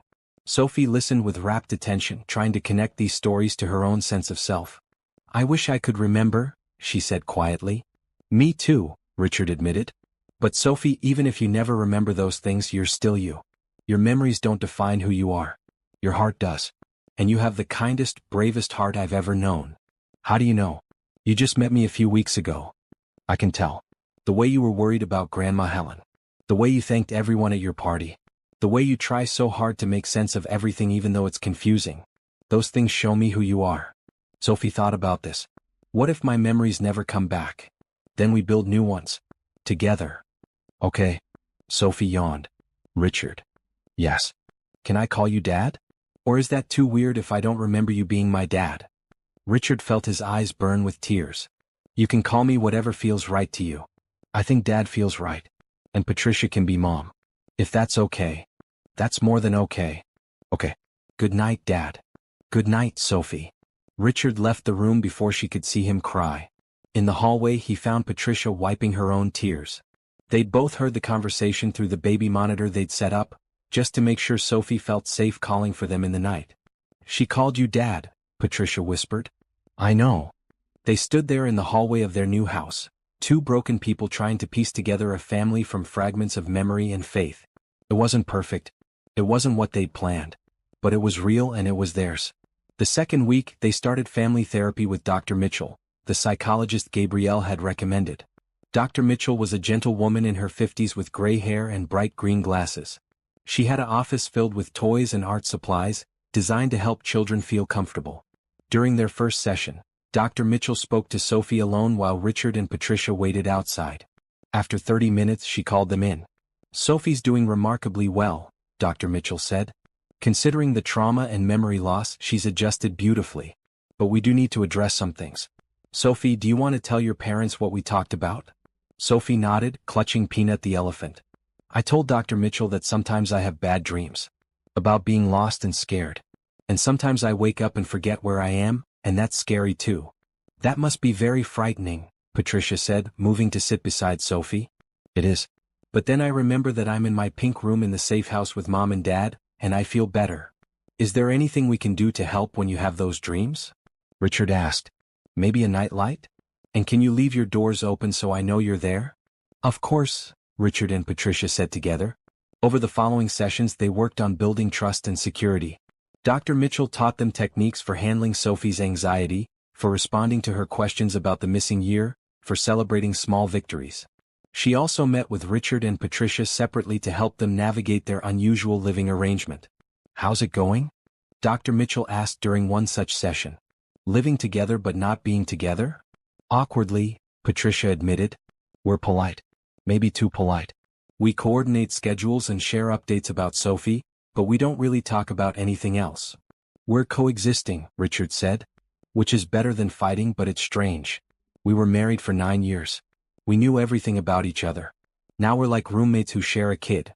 "That's a natural adjustment phase," Dr. Mitchell said. "What matters is that you're both putting Sophie first. The personal relationship between you two can evolve naturally over time. Don't force it." "What if it never stops being awkward?" Patricia asked. "Then it's awkward. But Sophie won't notice as long as you're both present and loving toward her. Kids are resilient. They adapt to all kinds of family structures. What they need is consistency and love, not perfection. Meanwhile, Sophie continued to settle into her new life. She started seeing a separate therapist who specialized in childhood trauma and memory loss. She attended a small private school where the teachers were briefed on her situation and could provide extra support. She made friends cautiously at first but then with growing confidence. One afternoon, about a month after Sophie came home, she was playing in the backyard when she suddenly stopped and stared at the swing set Richard had installed. "Mom," she called. Patricia came out from the kitchen where she'd been making snacks. "What is it, honey?" "I think I remember something. About swings." Patricia's heart raced. "What do you remember?" Sophie scrunched up her face, concentrating. "Someone pushing me. And I was laughing. And there was music playing somewhere nearby. That was probably your dad. He used to take you to the park every Sunday." "Riverside Park," Sophie said slowly, as if the words were coming from somewhere deep inside her. "That's where I got lost, isn't it?" Patricia knelt beside her daughter. "Yes. That's where you went missing." "I fell," Sophie said, her hand going to the scar on her scalp. "I hit my head on something. A rock. And then everything was fuzzy and wrong. I couldn't find you." "Oh, sweetheart." Patricia pulled Sophie close. "I'm so sorry you were scared. But you're safe now. You're home." Sophie cried, finally processing the trauma she'd been through. Patricia held her, rocking gently, while Sophie sobbed out a year's worth of confusion and fear. Richard came running when he heard the crying, and together they comforted their daughter through this breakthrough. That night, Dr. Mitchell came to the house for an emergency session.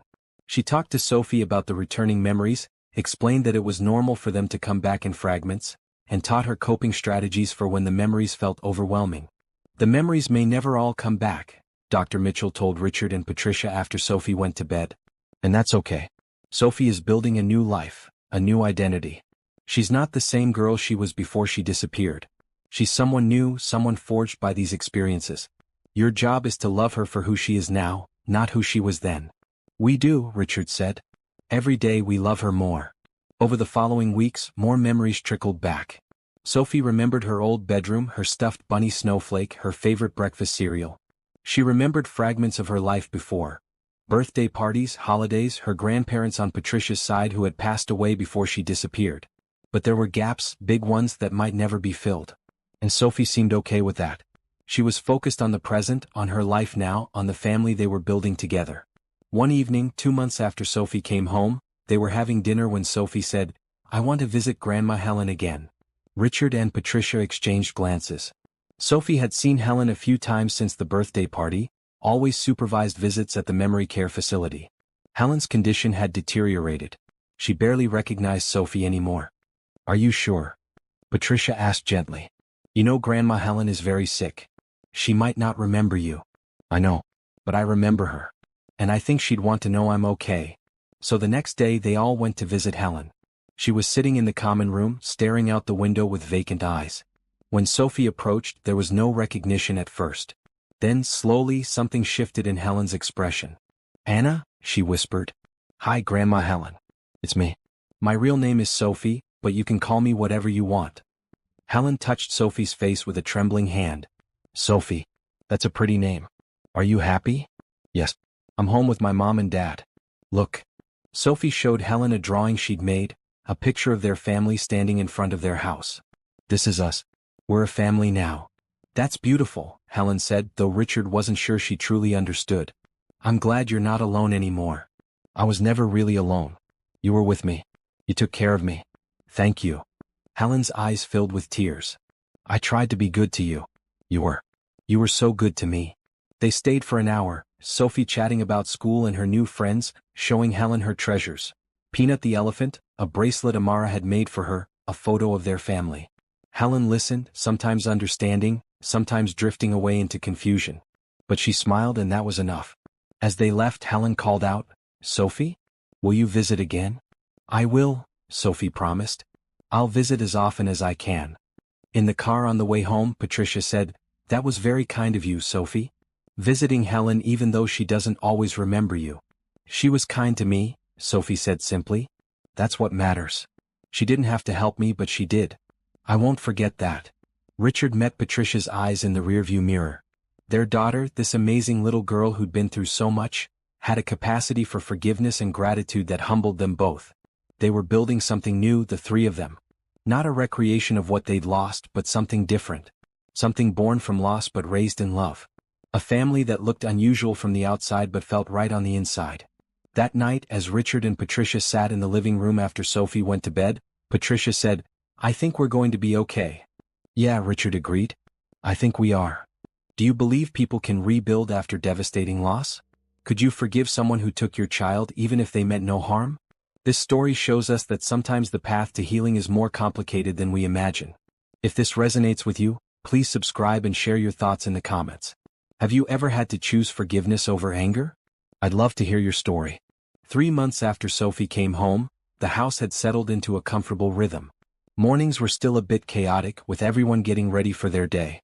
Sophie would come down for breakfast in her school uniform, usually with her hair slightly messy because she tried to brush it herself. Patricia would fix it while Richard made pancakes, and they'd all sit together for 15 minutes before the day scattered them in different directions. Richard had gradually returned to his business, Bennett Financial Solutions, though he now worked from home 3 days a week. Patricia had started a part-time job at a local nonprofit that helped families in crisis, inspired by Gabrielle's work. Sophie thrived in her small school, making friends and joining the art club. But there were still hard moments. One afternoon, Sophie came home from school crying. Richard was working in his home office when he heard the front door slam. He rushed out to find Sophie throwing her backpack down and running upstairs. "Sophie?" he called, following her. "What happened?" She was face down on her bed, sobbing. Richard sat beside her, his hand on her back. "Talk to me," he said gently. "What's wrong?" "A girl at school," Sophie said between sobs, "said I was weird because I don't remember stuff that happened when I was little. She said everyone remembers their kindergarten teacher and their first day of school. But I don't. I don't remember anything." Richard's heart ached. "Oh, sweetheart. She said I was making it up for attention. That no one really forgets their whole life. She said I was a liar." "You are not a liar," Richard said firmly. "What happened to you was real. The doctors can explain it. Your teachers know about it. That girl was being mean because she doesn't understand. But why can't I remember?" Sophie cried. "Everyone else has memories from when they were little. I just have this big empty space where my memories should be." Richard didn't have a good answer. He wished he could fix this, could give Sophie back everything she'd lost. But he couldn't. All he could do was be here, present, supportive. "I can't make the memories come back," Richard said. "But I can tell you about them.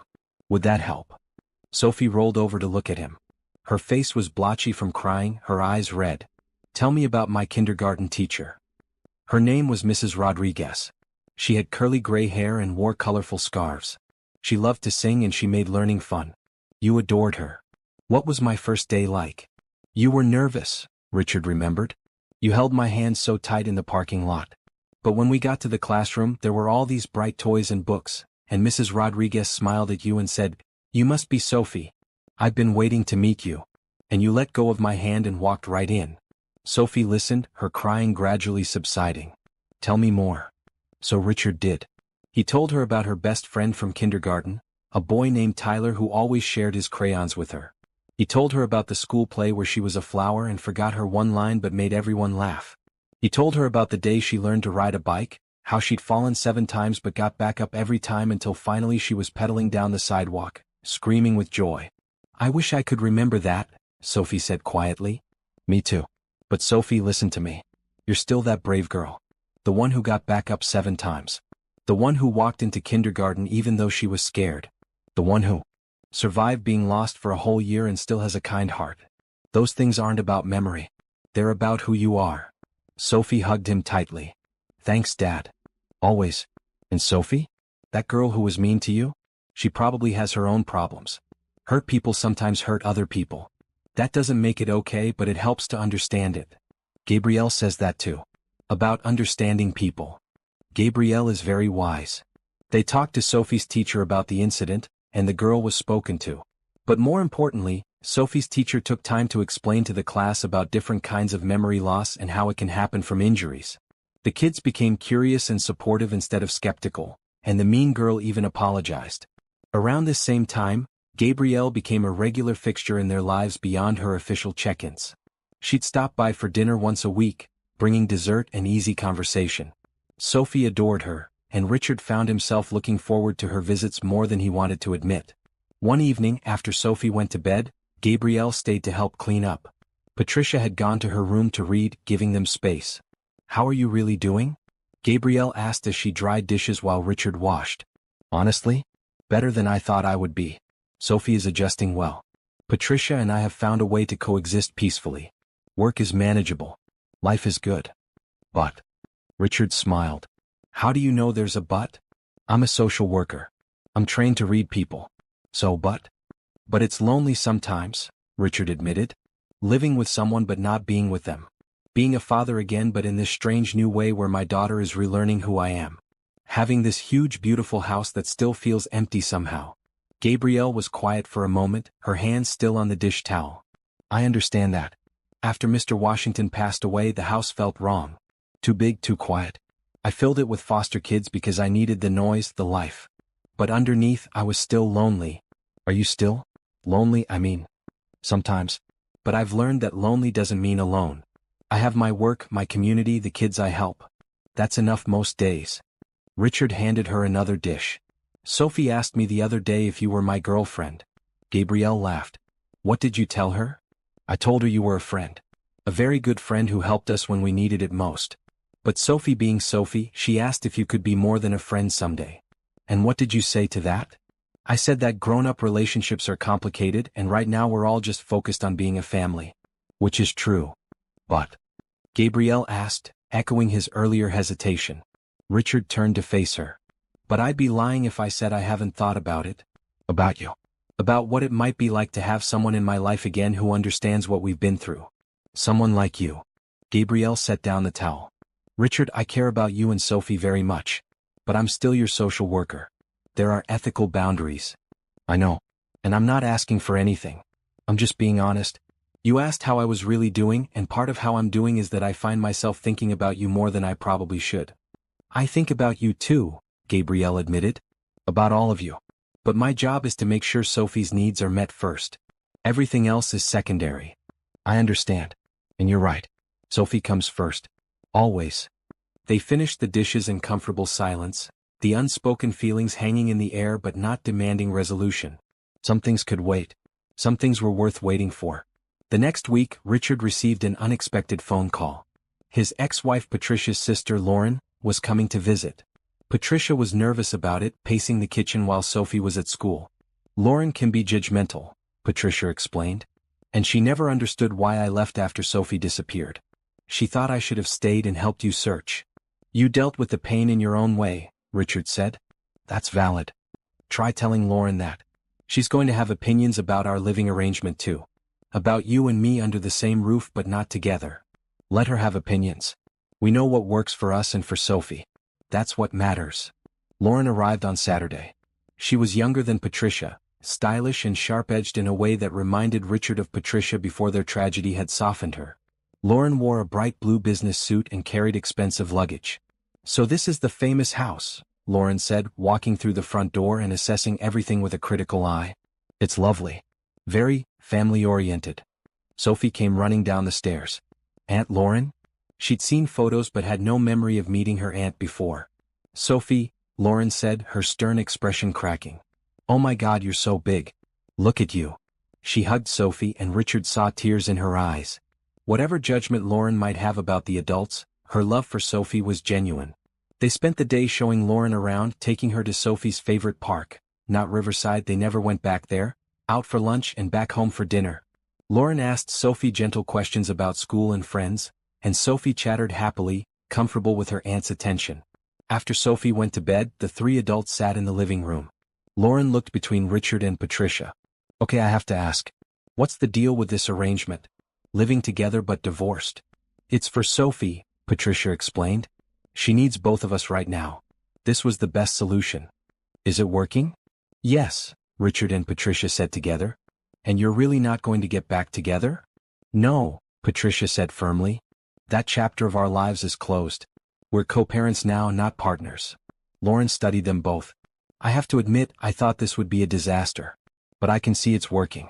Sophie is happy, adjusted, thriving even. You two are civil and cooperative.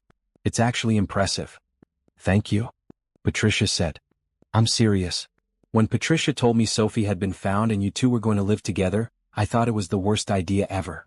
I thought you were both setting yourselves up for more pain. But I was wrong. Sometimes the unconventional solution is the right one. Lauren stayed for 3 days. During that time, she and Patricia healed some of their own relationship damage. They talked about the year Patricia spent away, about the grief and guilt that had driven her across the country, about the slow process of coming back to herself. I'm proud of you, Lauren told Patricia on her last evening. You survived something that would have destroyed most people. And you came back. That takes courage. On the day Lauren left, she pulled Richard aside. Take care of my sister and niece. Always, Richard promised. And Richard? Don't close yourself off to finding happiness again. You deserve that too. After Lauren left, Richard thought about her words. About happiness and second chances. About Gabrielle and the feelings he'd confessed. About building a new life from the ashes of the old one. That week, Richard made a decision. He called a real estate agent about his old house, the one he and Patricia had shared before Sophie disappeared. It had been sitting empty for over a year, a monument to a life that no longer existed. It was time to sell it, to let go of that past completely. He also made another call, this one to the memory care facility.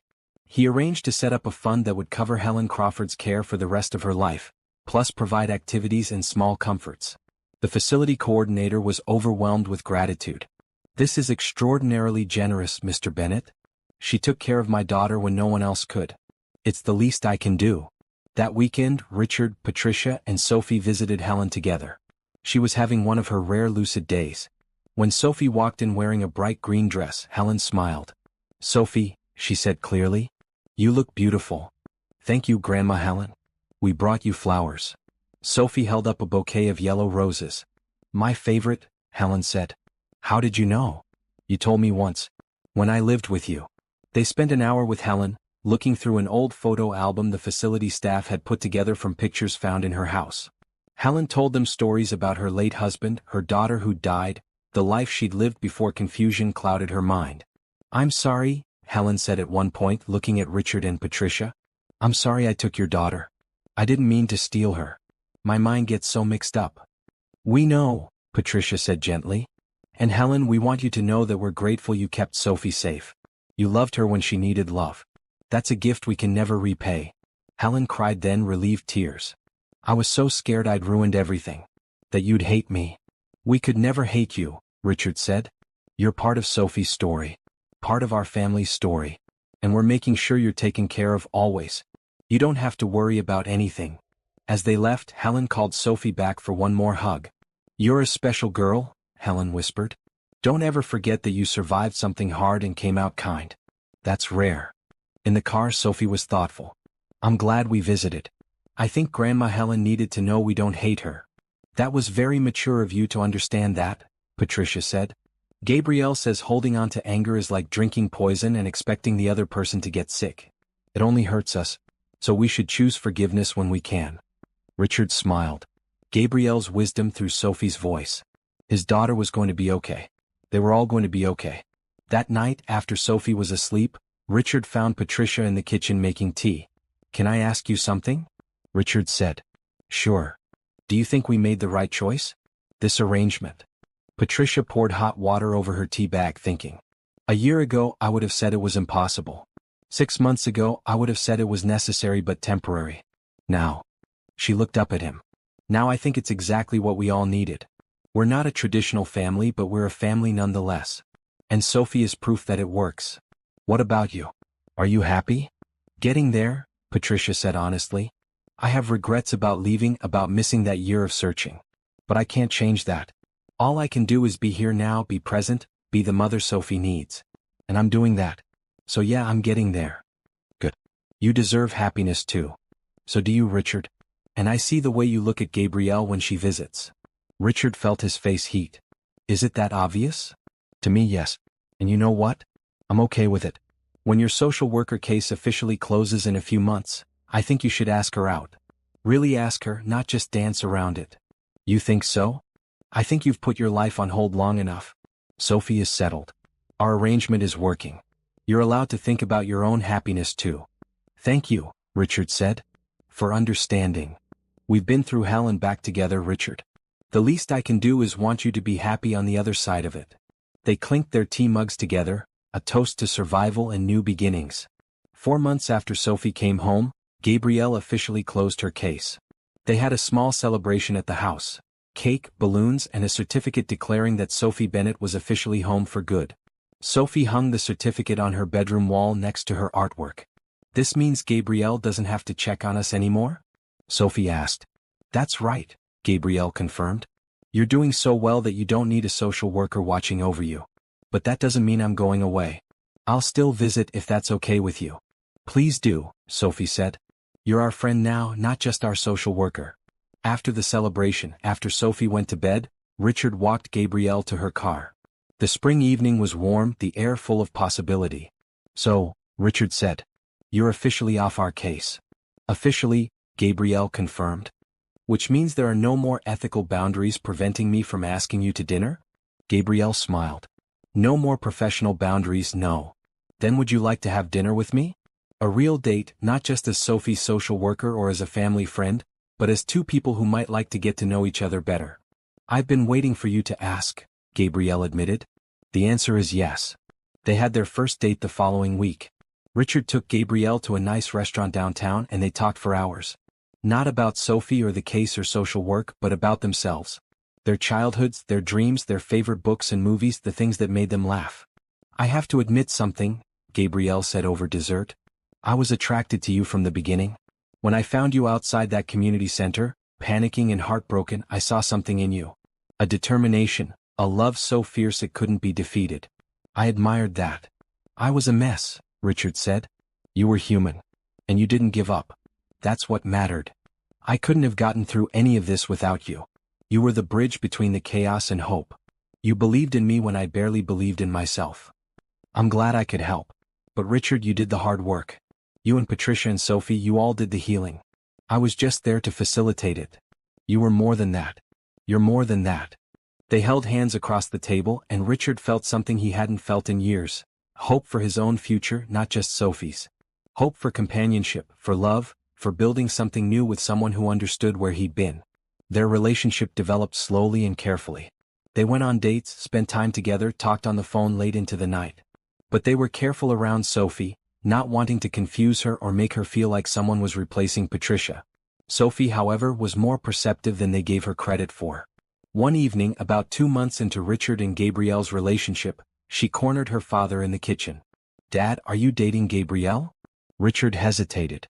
"Would that bother you if I was?" Sophie thought about it. "I don't think so. I like Gabrielle.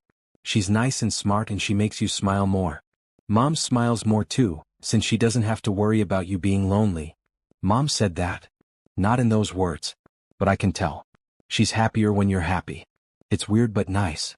"What's weird about it?" "Most kids whose parents are divorced, the parents don't like each other. But you and Mom are friends. You care about each other even though you're not married anymore. That's different." Richard pulled Sophie into a hug. "You're a very wise kid, you know that? Gabrielle says wisdom comes from surviving hard things and choosing to learn from them instead of being bitter." Gabrielle is right. The relationship progressed. Gabrielle started joining them for family dinners regularly. She fit seamlessly into their unusual family structure, respectful of Patricia's role, supportive of Sophie and loving toward Richard. Patricia and Gabrielle became friends too, bonding over their shared commitment to Sophie's well-being.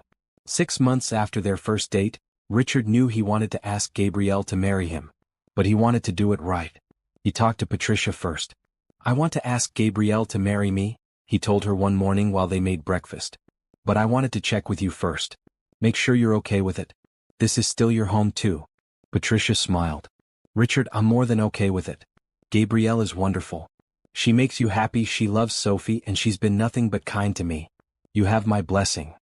"Even though she'll be living here? In the house?" "Actually, I've been meaning to talk to you about that. I think it might be time for me to get my own place. Not far, just nearby. Sophie is settled now. She knows we're both committed to her.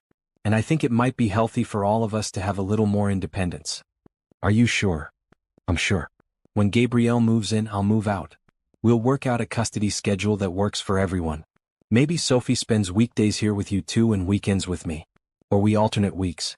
Whatever feels right." Richard felt a mix of emotions. Relief that Patricia was okay with his plans. Sadness that their unusual arrangement was ending. Pride that they'd made it work for as long as Sophie needed it. "Thank you," he said. "For everything. For coming back, for trying, for putting Sophie first. Thank you for never giving up on finding her. You saved our daughter's life." Richard asked Sophie for permission next. He took her to their favorite ice cream place and, over chocolate sundaes, told her his plan. "I want to ask Gabrielle to marry me. Which means she'd move in with us and become part of our family. How do you feel about that?" Sophie licked her spoon thoughtfully. "Would Gabrielle be my stepmom? If you're comfortable with that, yes. Would Mom still be my mom? Always. Nothing will change that. Would I have to call Gabrielle Mom? Only if you want to. You can call her whatever feels right to you." Sophie considered all of this. "I think it would be nice. Gabrielle already feels like family. And you're happy when you're with her. Mom is happier too because she doesn't worry about you as much. So you're okay with it?" "I'm okay with it. But Dad? You should get her a really nice ring. Gabrielle deserves that." Richard laughed. "I'll make sure it's perfect."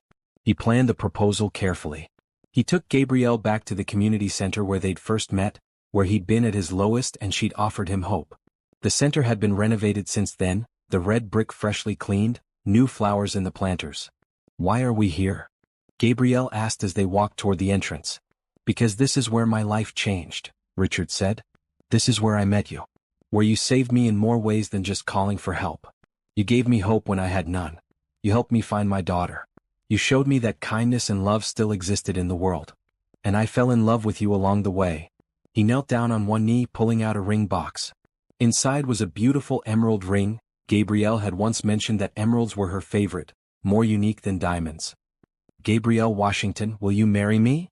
Gabrielle's hands flew to her mouth. Tears streamed down her face. "Yes," she said. "Yes, absolutely yes." He slid the ring onto her finger and she pulled him up into a kiss. Around them, people leaving the community center started to clap. Someone whistled. Gabrielle laughed and cried at the same time. "I love you," Richard said. "I love your kindness, your strength, your wisdom. I love the way you care for Sophie, the way you respected Patricia, the way you never gave up on us." "I love you too," Gabrielle said. "I have for a long time. I just couldn't say it while I was your social worker." "Well, you're not my social worker anymore. You're my fiancé." They drove back to the house together, giddy and excited. Inside, Sophie and Patricia had prepared a surprise celebration. Balloons, a cake that said, "Congratulations," and a banner that read, "Welcome to the family, Gabrielle." "You knew?" Gabrielle asked Sophie. "Dad asked my permission first, and then Mom and I planned this surprise. Do you like it?" "I love it," Gabrielle said, hugging Sophie tight. "I love all of it. I love all of you." They celebrated late into the evening. Patricia raised a glass of sparkling cider and a toast. To new beginnings, to unconventional families, and to the power of love to heal even the deepest wounds. "To Sophie," Richard added, "who survived the impossible and taught us all what it means to be brave. To Gabrielle," Sophie said, "who helped us find each other again. And to all of us," Gabrielle finished, "who proved that family isn't just about blood or traditional structures. It's about showing up, caring deeply, and choosing love over fear." They clinked glasses, a mismatched family that somehow worked perfectly. Over the next few months, they prepared for the wedding and for Patricia to move into her own apartment. Sophie helped Patricia pack, excited to decorate 2 different bedrooms in 2 different places. "I'm going to have a blue room at your new apartment," Sophie told Patricia. "And Gabrielle and I are going to paint my room here with murals. She's an amazing artist." "That sounds wonderful," Patricia said. She was packing up her clothes, most of which would go to her new place. She'd found a beautiful apartment just 10 minutes away, close enough to be present but far enough to give everyone space. "Are you sad to leave?" Sophie asked. "A little," Patricia admitted, "but also excited. This past year living here has been good for all of us, but it's time for the next chapter. And I'll see you all the time still. I'm glad you're not moving far away." "I'll never be far away, sweetheart. Not ever again." The custody arrangement they worked out was flexible. Sophie would spend weekdays with Richard and Gabrielle, weekends with Patricia, and holidays would rotate. But more importantly, they all agreed that if anyone needed to adjust the schedule for any reason, they'd work it out together. The priority was always what Sophie needed, not what was fair or equal. Richard also made another decision. He'd been thinking about it for months and finally he called a meeting with his business partners at Bennett Financial Solutions. "I want to start a charitable foundation," he announced. "The Sophie Bennett Foundation, dedicated to helping families with missing children. We'll fund search efforts, provide resources for parents, support law enforcement, and offer counseling services." His partners were enthusiastic. "We can definitely incorporate that into our company structure. How much are you thinking of allocating?" "I'm thinking of doing more than that. I want Gabrielle to run it. She has the experience, the connections, and the heart for this kind of work. I'll fund it generously, but she'll have full control over operations and decision-making." They drew up the plans. Richard would donate a substantial amount to start the foundation, with ongoing annual contributions.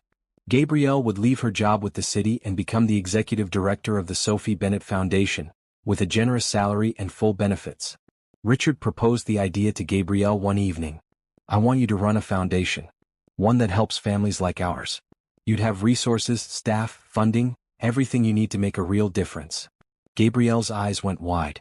"Richard, that's incredible. But are you sure? That's a huge commitment." "I've never been more sure of anything. You've already been doing this work for years with limited resources. Imagine what you could accomplish with real support behind you. I'd want to help not just with missing children but with reunification in all forms. Foster care, adoption, custody cases, everything. Whatever you want. It's your foundation to shape."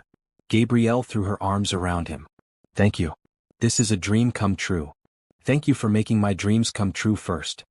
The wedding was small and intimate, held in the backyard of their home on a beautiful summer day. Sophie was the flower girl, wearing a bright maroon dress she'd picked out herself. Patricia sat in the front row crying happy tears. Amara and her grandmother attended, along with other people who'd been part of their journey. Helen Crawford couldn't attend, but Sophie had brought her flowers earlier in the week and told her all about the wedding plans. Helen had been having a bad day not recognizing Sophie, but she'd smiled at the flowers and said, "Weddings are happy things." As Gabrielle walked down the makeshift aisle in the backyard, wearing a simple but elegant white dress, Richard felt his breath catch. This woman, this incredible woman who had literally saved his life, was about to become his wife. The ceremony was short and sweet. They'd written their own vows. "Gabrielle," Richard said, "you came into my life when everything was dark. You were the light that guided me home. You believed in me when I couldn't believe in myself. You loved my daughter before you loved me, and that showed me the depth of your character. I promise to honor you, support you, and love you every day for the rest of my life." Gabrielle's turn. "Richard, you taught me that real love means never giving up. Your dedication to finding Sophie inspired me, reminded me why I do the work I do. You showed me that broken things can be healed if we're willing to do the work. I promise to stand by your side, to be a partner in every sense of the word, and to love you and Sophie with everything I have. I now pronounce you husband and wife," the officiant said. "You may kiss the bride." The kiss was met with cheers and applause. Sophie whistled loudly, making everyone laugh. As Richard and Gabrielle walked back down the aisle hand in hand, Sophie ran after them and grabbed both their hands, creating a chain. At the reception, Sophie gave a speech. Standing on a chair so everyone could see her, she said, "I don't remember a lot of things from before I got lost. But I remember the important stuff now. I remember that my dad never stopped looking for me. I remember that my mom came back even though she was scared. I remember that Gabrielle helped us all find each other. And I remember that even when things are really hard and scary, love can make them better. So here's to Dad and Gabrielle. I hope they're as happy as I am." There wasn't a dry eye in the house. That night, after the guest had gone home and Sophie was asleep, Richard and Gabrielle sat on their porch, looking up at the stars. "We did it," Gabrielle said. "We really did it. We built something beautiful from something broken," Richard agreed. "Sophie, the foundation, us. It all came from that terrible day when I lost her. I wouldn't choose to go through that pain again, but I can't regret where it led us. Suffering can teach us compassion," Gabrielle said. "It taught me that when I was in foster care. And it taught you through losing and finding Sophie. We're better people because of what we've survived. And now we get to help others survive their own pain." "Exactly." They sat in comfortable silence, holding hands, grateful for second chances and new beginnings. 1 year after the wedding, life had settled into a beautiful rhythm. Sophie was thriving in 3rd grade, her memory still spotty about her early childhood but filled with new happy memories. She'd started taking art classes and showed real talent, her drawings becoming more sophisticated and detailed. The Sophie Bennett Foundation was a roaring success. In its first year, it had helped reunite 12 families with missing children, provided counseling to hundreds of parents, and funded search efforts that led to real results. Gabrielle worked tirelessly, pouring her passion and expertise into making a difference. Richard supported her while continuing to run his business, proud of what they were building together. Patricia had flourished in her own apartment. She'd gotten a promotion at her nonprofit job and started dating someone, a kind man named Thomas who worked as a teacher. Sophie liked him and Richard approved, happy to see Patricia moving forward with her life. The custody arrangement worked smoothly. Sophie loved having 2 homes, 2 bedrooms, 2 sets of people who loved her. She'd learned to navigate between them with ease, never feeling torn or divided. Helen Crawford passed away peacefully in her sleep 6 months after the wedding.